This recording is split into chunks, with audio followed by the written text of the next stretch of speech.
war, more than 200 Adamstown residents have served in the armed forces through World War II, Malaya, Korea and Vietnam. However, the club cenotaph only recorded the names of its veterans from the Great War. That situation was rectified today at a rededication service when a new inscription was added to the monument. There wasn't room to add another 200 names and the club couldn't afford a second monument, so a simple inscription was added to the existing stone. You might notice that it's dated 1987, not 88. That's because the club was aiming to have the monument rededicated exactly 50 years after it was formed in 1937. Thanks to a few delays, it's all happening a year late. Even a time capsule planted after the service is dated 1987. It's been 20 years since Vietnam and 50 since World War II, so club members felt 1 year more or less wouldn't do any harm. And they say they haven't forgotten the bicentennial. They'll be unveiling another plaque commemorating 1988 next year.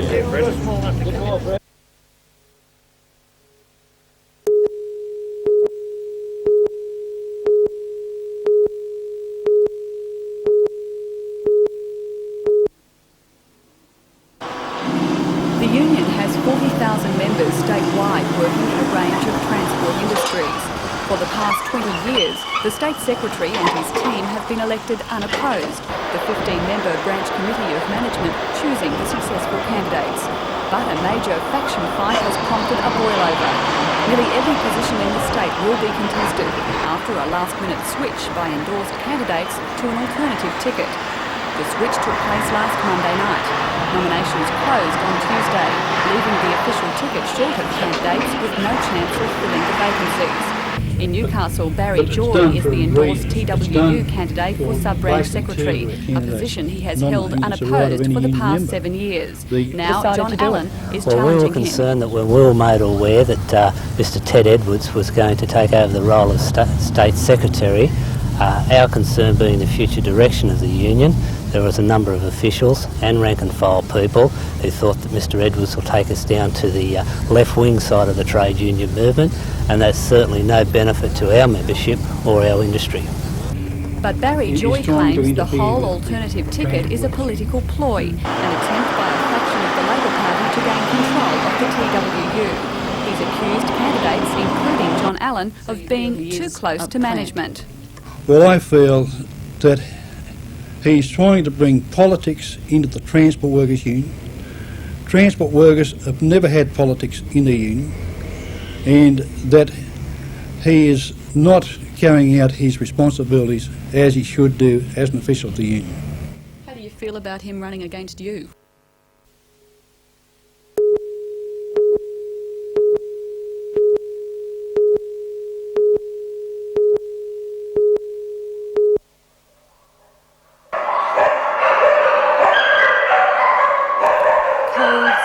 Cages mark death row for many of these dogs. A few will leave to a new home and a better life. Most are not so lucky. Up to 30 once loved but now abandoned pets face death daily, while an equal number are brought in to take their place in the RSPCA's Wallsend shelter. For some owners, dogs are now disposable commodities to be upgraded each year like the family car, according to John Carter, Regional Inspector. He says instead of being part of the family, dogs are status symbols for those who care more for trendy breeds than they do for a creature's life. The biggest problem I see here, Rebecca, is the fact that holidays are coming on again, and people are back. What they started to do a few years ago was putting in their pets at before Christmas, clear the decks, go on the holidays, and then after Christmas they get another dog out. And we don't like to see this happening, but it happens every year. Each day, Mr. Carter finds frightened dogs tied to the shelter's gate, while puppies and kittens whimper and huddle together in boxes. The RSPCA is trying hard to educate the public to its responsibilities towards pets, but for the owners of these dogs, the advice has fallen on deaf ears. The shelter needs the kennels for dogs that will be boarding over the Christmas holidays, so unless new homes are found, these concrete and steel cells will be the last thing these dogs remember of a cruel and heartless world.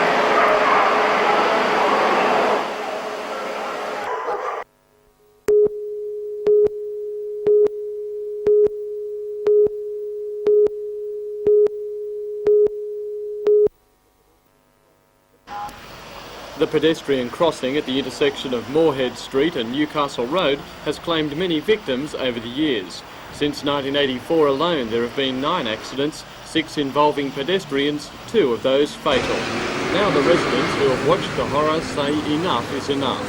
The residents claim much of the traffic on Newcastle Road travels at well above the speed limit and doesn't stop at the crossing. They say there is only one solution. Well, the residents want to see lights because it is such a dangerous crossing. We've got the injuries and we've got the deaths to prove that it is. However, the residents won't be getting their lights. The Department of Main Roads was asked to examine the problem crossing earlier this year.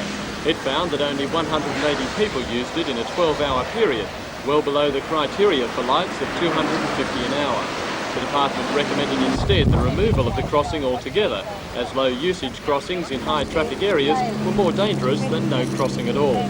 The recommendation was accepted by the council, which also plans to narrow the road at that point and erect warning signs. However, the findings fail to appease the residents, who claim a pedestrian crossing was better than nothing. For a long time. Well, the traffic won't stop. What about an old lady that might need to have a rest? She'd like to know that the traffic's going to stop for her. And the locals say they will continue to fight the council. 1,000 pamphlets have been delivered to surrounding streets, asking residents to attend a public meeting to protest the decision tomorrow night. This is unique in itself, you know. It's the first one of its kind in the state, and I do believe it'll happen right through Clubland as time goes on, yeah.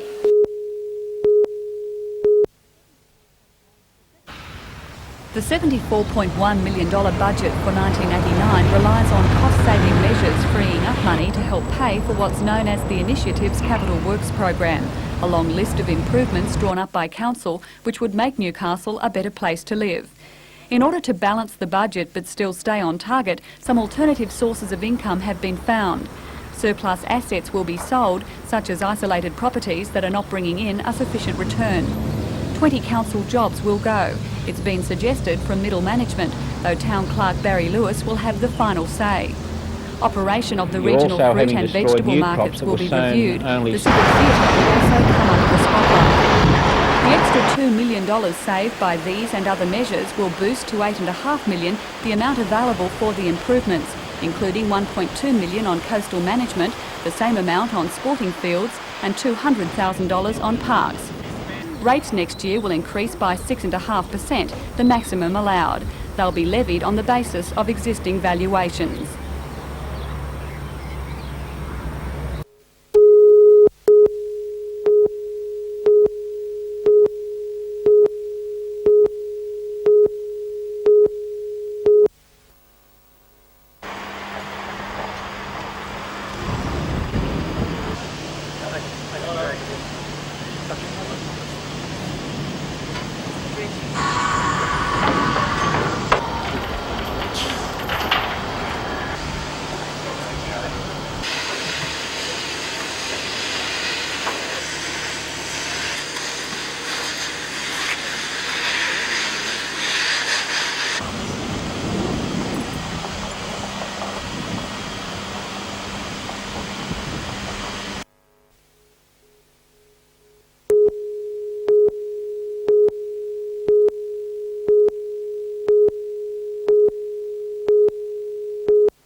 have identified Garden City Shopping Centre as a choice target for purse snatchers and thieves, and they say shoppers are making the job all too easy for the attacker. The victim will present themselves as a target.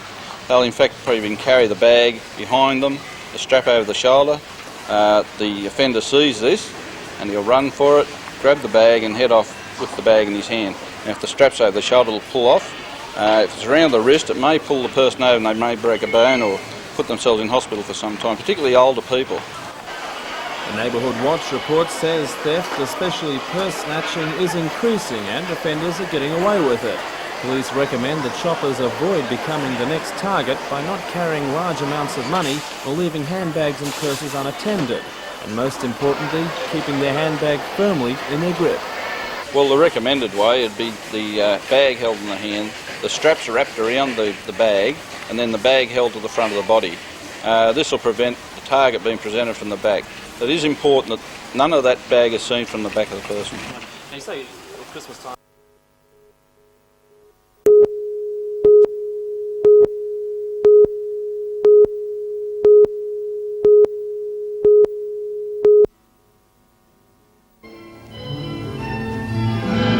Novocastrians have their last chance to see Jane Finney perform before she goes overseas at the Civic Theatre tomorrow night. The Marie Walter Mann Dance Academy is staging a triple bill which will include this dream scene. Jane took up ballet at 9 and is the first Newcastle girl in 18 years to achieve honours in her final advanced exam. But ballet dancing hasn't always been her first love. I used to do Highland dancing before I started ballet, and I had a bad posture problem. So my Highland dancing teacher decided that I should take up ballet for a lesson a week to learn how to stand properly. And I ended up getting more involved, and then I ended up giving Highland dancing and taking up ballet instead. Now Jane has been recognised by the Royal Academy of Dancing as having potential as a solo ballerina. Last Friday, she was chosen to represent New South Wales in the Australian-wide Royal Academy of Dancing bursary competition, and Jane has already been accepted into the Australian Ballet School. More recently, she has been invited to take classes with the Australian Ballet Company by its artistic director, Naina Gilgood. If she's chosen to join the ballet, she'll be the youngest Australian ever offered such a contract. I know she's interested. It just depends on my age. She may want to take me as a little older than I am. It hasn't been an easy road for this 16-year-old. Jane practices her ballet from 9 in the morning until 8:30 at night. I'd love to be principal, eventually.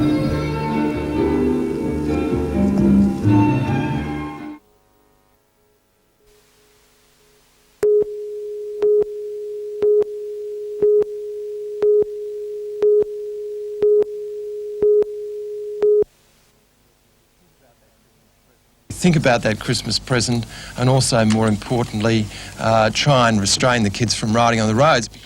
It's a familiar sight on the roads and footpaths. Not just a fad, not even a sport.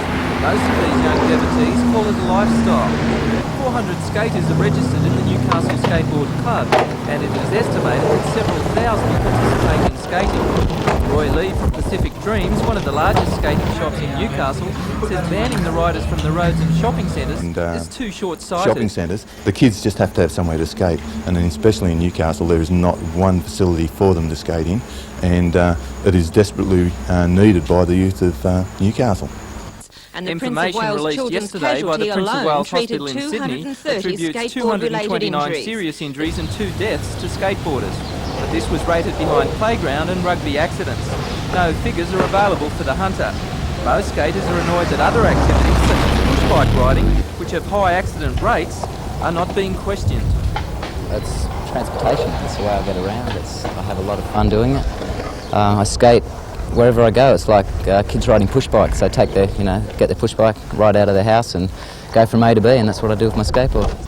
Some communities are trying to establish alternatives for skaters like pipes and ramps.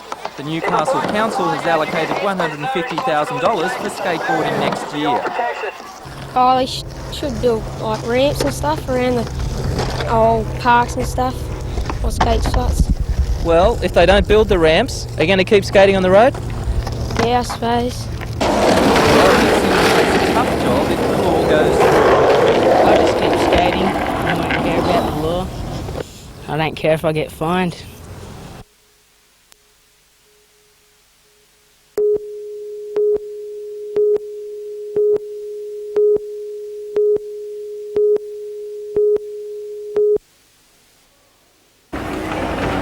It was just before 2 o'clock this afternoon when 2 young men wearing black stockings over their heads walked into the Building Society.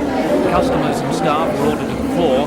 One of the offenders jumped the counter and cleaned out the tills, while the other guarded the entrance. Mark Clapperson was selling raffle tickets outside the front door as the robbery took place. They jumped over about a couple of seconds, 2 to 5 seconds. I have them back out. Were they armed, do you think? Yeah, one at the door had a toy gun. And were they dressed up in anything? Flannel shirt, stockings over the head. Police were quickly at the scene interviewing staff and passers-by, trying to piece together a description. Some of the nearby shopkeepers told us the men were shouting and swearing during the hold-up. The men then ran out of the shopping centre and into a getaway car. While they were driving away from the mall in a brown Mitsubishi van, they collided with another motorist, but they continued on in that same van. The motorist was not injured, a young lady with a family. We think we've located the van in Fraser Avenue. A short time later in Bushland off EK Avenue and Fraser Avenue in Hillsborough, this Mitsubishi station wagon was discovered. On the front seat, a jackknife and a black stocking believed used in the robbery. The plate, engine and body numbers had been grinded from the chassis, making identification difficult.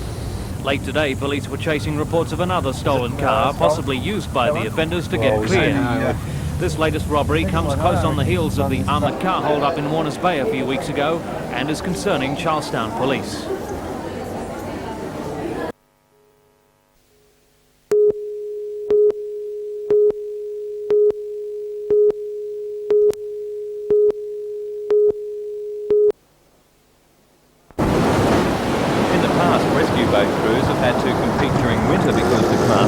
On the beach during summer for patrol duties. But that's all changed following the donation of 5 boats and 6 motors by the main Nicholas group of companies to allow crews to show off their skills during the summer. Today at Swansea Caves, 2 clubs from the lower North Coast, Newcastle and Central Coast branches competed in 5 events.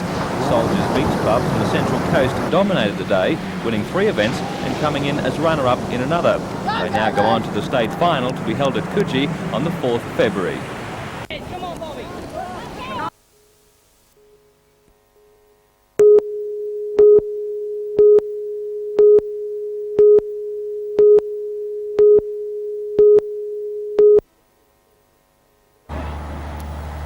The day began in appropriate fashion with a convoy from Hexham to the harbour foreshore. Each one of the 62 trucks was polished until it shone, and with good reason. Thousands lined the hood to view the spectacle of 4 kilometres of Australia's best presented rigs. For Australia's large truck driving population, trucks are not just for hauling loads, they are works of art, and these the masterpieces. Many drivers spend thousands of dollars personalising their vehicles, adding extra chrome and detailing. Whether you think them attractive or not, a parade of this sort doesn't go unnoticed. After bringing the city to a stop, the convoy arrived at the harbour foreshore for a giant truckies picnic. However, a threatening black sky soon opened up, sending spectators running for cover. The downpour put an end to the picnic, but according to organiser Gordon Coulter, it takes more than a spot of rain to dampen the spirits of this crowd. I think if we were dealing with anybody else but truckies, it would. But I mean, they're a very hard lot. They've been waiting all year for this day, and nothing's going to ruin it for them. We don't mind getting wet, and none of the truckies of Australia mind getting wet. They're going to have a great day regardless. $1 is your winner's prize. The rain did pause long enough for a hurried presentation to Barry Densley. He received $5,000 when his truck was named Trucking Life Shell Rig of the Year, but far more important, he says, is the honour. Is it the money that's important? No, just that I can put on my mantelpiece and say I won it. Having your truck named Rig of the Year is a ticket to instant fame, and while the media may focus on the man, to those in the game, Barry's Kenworth SAR is a star in its own right.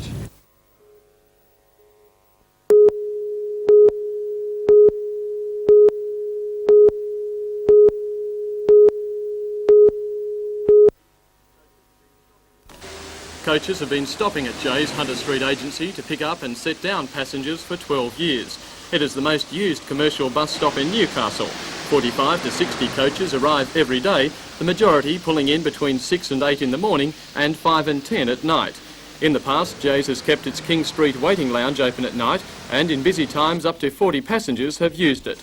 From next Tuesday, however, the passengers will be forced to wait with their luggage on the Hunter Street footpath, as the council has told Jay's it must close its doors at 5 o'clock.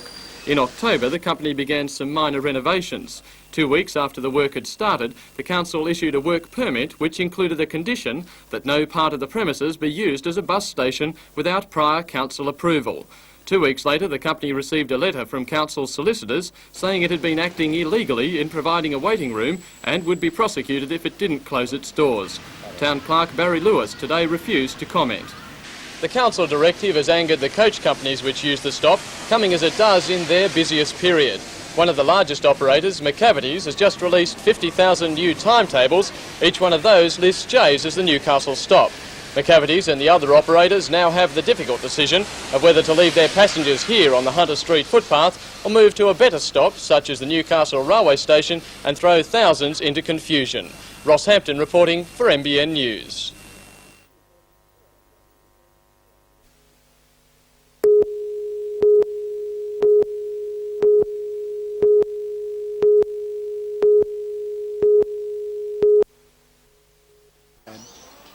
Christmas is definitely the festive season in Newcastle. Restaurateurs say they are flat out keeping up with demand, with patrons lining up and cash registers ringing. New restaurants have been flooded with customers. The Sizzler restaurant, set up only 6 months ago for more than $1 million, is said to have more than 5,000 customers a week. One of 15 Sizzlers in Australia, the Newcastle branch is the second most popular. Richard Hughes, who runs 5 McDonald's in the area, says 100,000 customers go through his door each week. Over Christmas, this figure increases by 25%. Despite the influx of extra eating houses, established restaurants say business is stable. Simply more people are eating out. Restaurant owners agree Newcastle is becoming more cosmopolitan.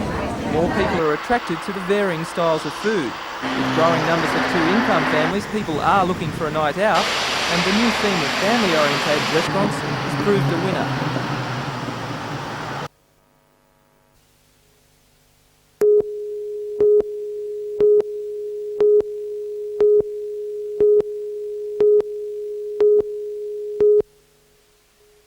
A year on Workers' Health Mr Morris visited the Workers' Health Centre today to present a federal government grant of $43,000 to enable the centre to produce a manual of transport worker safety guidelines. The centre will examine the hazards confronting those in the transport industry, concentrating on dockside workers and seafarers, and list ways to minimise the dangers confronting them. The grant provides an income for 3 centre workers until July, however it will not solve a longer-term problem.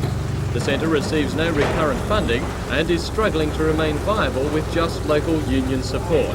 We can't possibly, on what we receive from the local sources, function as we have in the past.